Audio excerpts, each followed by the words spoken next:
Jangan sampai mendirikan partai malah meminta rakyat mikirin partainya. Mendirikan partai malah minta rakyat untuk menyumbang. Nah, itu yang repot. Jangan sampai membebani rakyat. Justru partailah yang harus mengurangi beban rakyat. Jangan sampai ada kader DPO. Ingat itu berarti mengkhianati bangsa.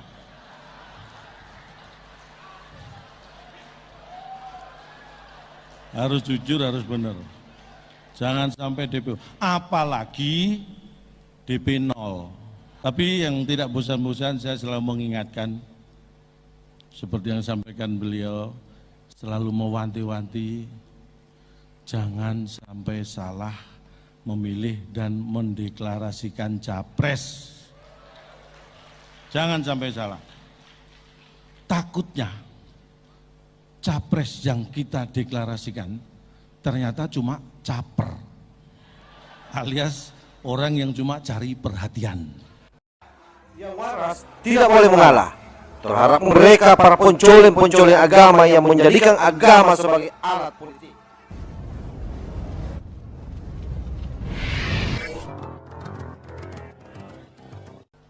Yang terhormat Presiden Republik Indonesia Bapak Joko Widodo, Wakil Presiden Republik Indonesia Bapak Kiai Haji Ma'ruf Amin, Ketua Umum DPP Hanura Bapak Usman Sabta, dan mohon maaf Bapak dan Ibu-Ibu, saya tidak bisa menyapa satu persatu karena keterbatasan waktu. Jadi saya beri kesempatan untuk Bapak-Bapak, Ibu-Ibu secara serentak menyapa saya. Untuk menghemat waktu, Bapak Ibu ya. Saya akan mengikuti yel-yel dari Hanura. Bangkit! Jaya! Menang! Luar biasa. Saya mengucapkan selamat ulang tahun yang ke-16 untuk Hanura, membangun Indonesia dengan hati nurani. Di kesempatan yang berbahagia ini saya juga akan mengucapkan ulang tahun yang sekalian yang ke-17 Pak Oso. Karena takutnya nanti ulang tahun ke-17 tidak sempat mengundang saya. Jadi saya ucapkan sekalian. Tapi kalau ini sudah saya ucapkan masih tidak mengundang juga, ya kebangetan.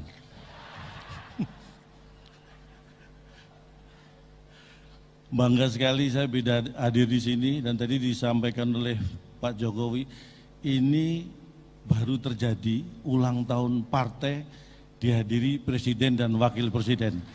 Hanura. Kalau acara-acara biasanya Presiden, Wakil Presiden hadir bersamaan dalam bentuk foto. Di setiap acara pasti ada foto beliau. Tapi ini beliau secara fisik hadir, ini luar biasa. Tepuk tangan sekali lagi buat Hanura. Dan yang jelas, beberapa bulan terakhir saya ketemu dengan Bapak Presiden di 2 ulang tahun partai, Pak ya. Dan berdasarkan data sementara dari KPU, berarti tahun depan kita punya kesempatan bertemu 17 kali Pak Jokowi. Itu pun dengan catatan Bapak berkenan hadir di ulang tahun partai. Karena berdasarkan pengalaman kan ada yang nggak hadir beliau kan.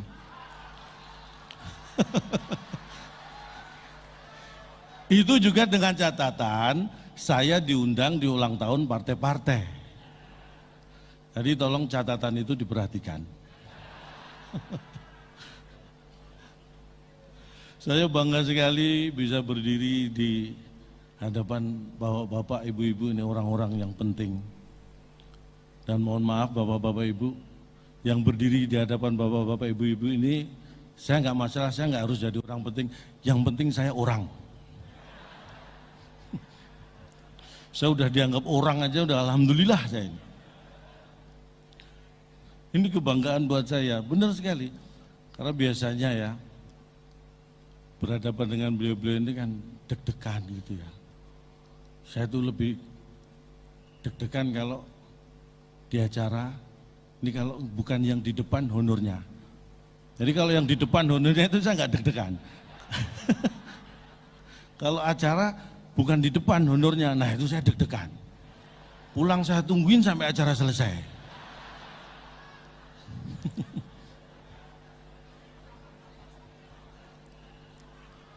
Tapi ini hanya bercanda, saya bercanda karena saya seperti sampaikan Pak Jokowi, orang partai itu orang pintar. Jadi tahu betul mana yang benar, mana yang tidak benar. Jangan sedikit-sedikit seperti tadi beliau sampaikan menyalahkan istana, menyalahkan presiden. Saya memahami, setelah reformasi Pak, banyak partai berdiri. Setelah saya amati, kenapa banyak partai berdiri? Karena banyak anggota partai atau kader partai yang tidak kebagian tempat duduk.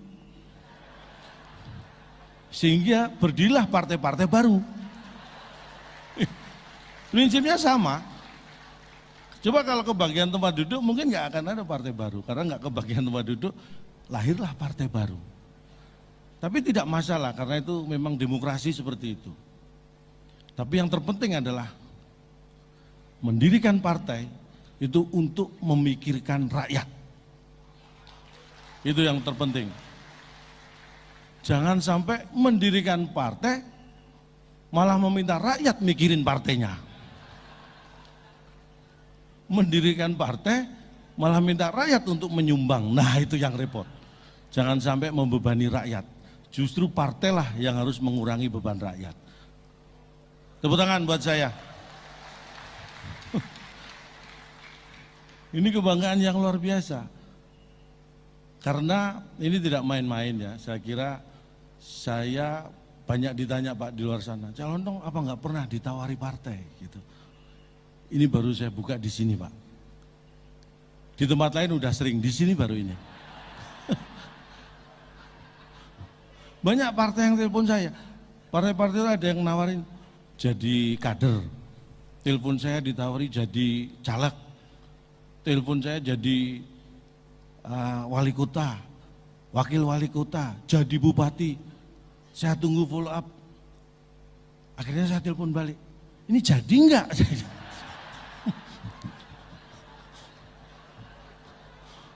Banyak yang nawari saya jadi ini, jadi itu, kok nggak ada follow up, makanya saya telepon balik, jadi enggak? Gitu. Makanya ini tahun politik, hati-hati, karena nanti banyak akan ada calon jadi, lebih banyak lagi calon jadi-jadian. Nah itu yang harus kita waspadai, salah satunya itu saya. Dan acara yang luar biasa ini saya juga tadi pagi Pak Jokowi saya hadir di Ritz-Carlton, acara Outlook Perekonomian Indonesia tahun 2023. Saya hadir di sana, saya langsung pulang karena ternyata saya tidak diundang. Saya yang diundang ternyata di sini Pak. Alhamdulillah saya ketemu Pak Jokowi di sini.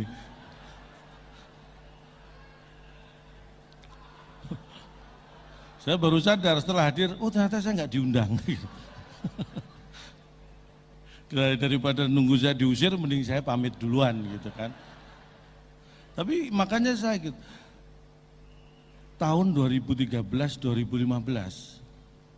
Indonesia itu masuk di top 5 fragile, artinya 5 negara yang rentan terpuruk ekonominya karena resesi. Itu tahun 2013-2015. Tapi sekarang kita menjadi kekuatan ekonomi yang luar biasa di dunia ini. Itu saya ikuti betul, karena saya sering mengajak diskusi ekonom-ekonom di Indonesia Pak. Prof. Renat, sering saya ajak diskusi. Beliau nggak pernah mau sih.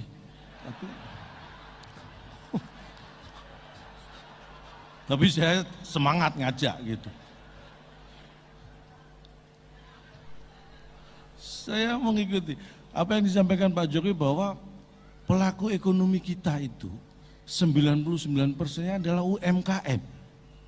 Itulah yang punya peran besar membuat kita bisa bertahan di masa pandemi. Kekuatan UMKM, makanya kita dukung penguatan UMKM itu. Makanya saya sebagai warga saya ikuti itu Pak. Istri saya terus terang punya ide dan saya dukung. Istri saya kalau belanja sudah nggak lagi di minimarket, supermarket Pak, tapi di UMKM, warung-warung tetangga. Benar, itu yang saya dukung. Karena kalau dengan uang yang sama belanja di supermarket, minimarket, dapatnya malah nggak banyak. Lebih banyak belanja di warung dan UMKM tetangga. Karena apa? Karena di supermarket, minimarket sudah dipasang CCTV. Kalau di warung tetangga belum. Makanya dapatnya lebih banyak. Jadi bukan masalah harga. Tapi itu, makanya UMKM ini sebagai kekuatan ekonomi mikro, ini harus kita dukung, kita beri penguatan. Saya paham, makanya ekonomi mikro itu penting juga. Kalau makro, ya seperti kita tahu, saya paham makro ya, makro itu kalau tidak dikerjakan baik, kalau dikerjakan nggak mendapat dosa. Bukan begitu Pak Maruf Amin? Oh, itu makro ya. Tapi itulah yang membanggakan saya secara ekonomi. Makanya saya hadir di sini, saya ingin mengatakan bahwa Indonesia ini luar biasa. Bapak Ibu tahu Elon Musk? Elon Musk itu orang Amerika. Kalau orang Indonesia, Mas Elon.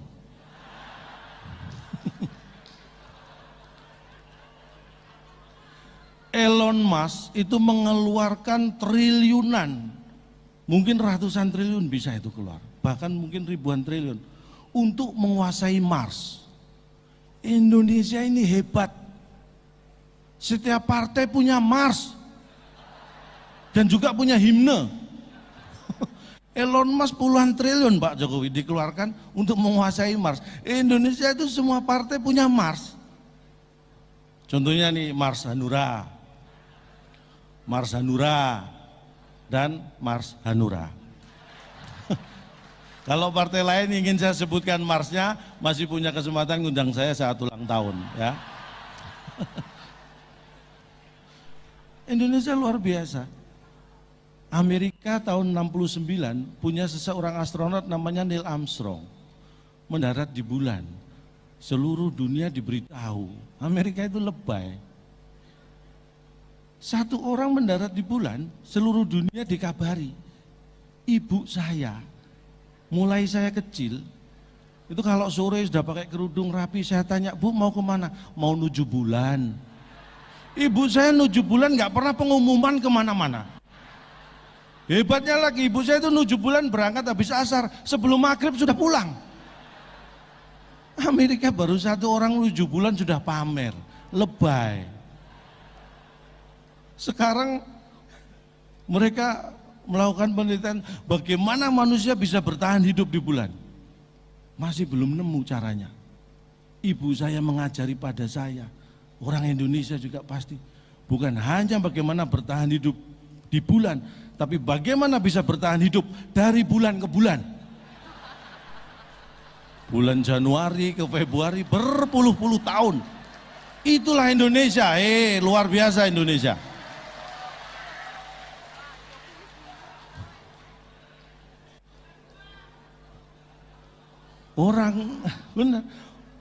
Orang di dunia ini masih bingung bagaimana hidup di bulan. Orang Indonesia belanja aja biasa di matahari.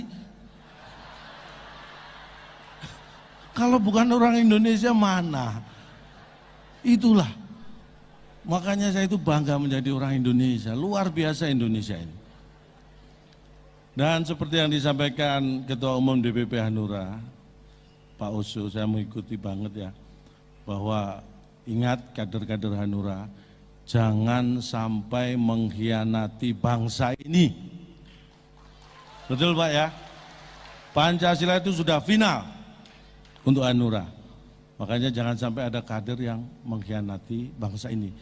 Makanya mekanisme partai kalau saya lihat ada DPC, ada DPD, ada DPP. Makanya jangan mengkhianati bangsa ini. Kader cukup sampai DPP. Jangan sampai ada kader DPO. Ingat itu. Itu berarti mengkhianati bangsa.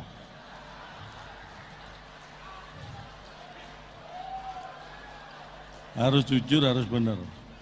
Jangan sampai DPO. Apalagi DP0. Jangan sampai.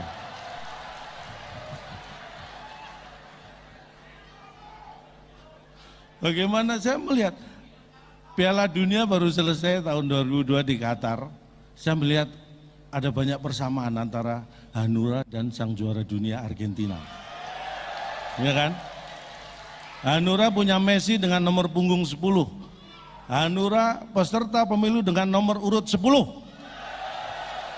Ada kesamaan. Ada kesamaan. Argentina kita tahu di penyisihan grup kalah dari Arab Saudi, tapi dengan perjuangan yang keras dan konsisten tadi disampaikan, itu bisa menjadi juara, melewati tahap-tahap berikutnya. Kesamanya apa dengan Hanura? Nah ini, Argentina berjuang tidak kenal putus asa. Hanura berjuang tidak kenal putus oso.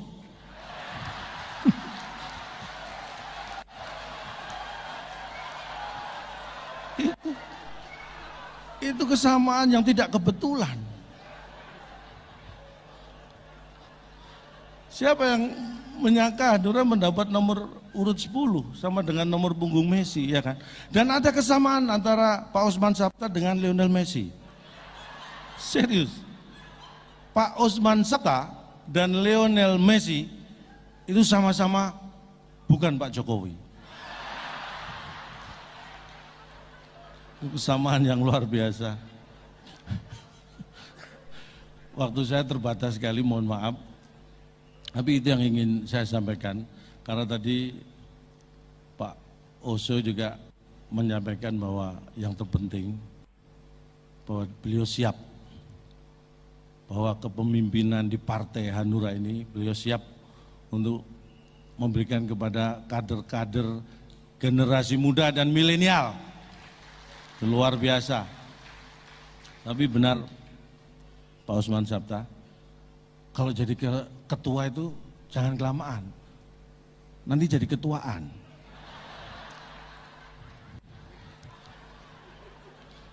Dan saya juga menggarisbawahi yang disampaikan Bapak Presiden, Hanura ini partai yang konsisten, tadi disampaikan beliau, tidak toleh kanan, toleh kiri, konsisten, karena konsistensi itu dibutuhkan. Untuk itu, kalau nanti ulang tahun ke-17 ngundang saya, itu menunjukkan bahwa Hanura itu konsisten. Kita akan lihat sekonsisten apakah Hanura.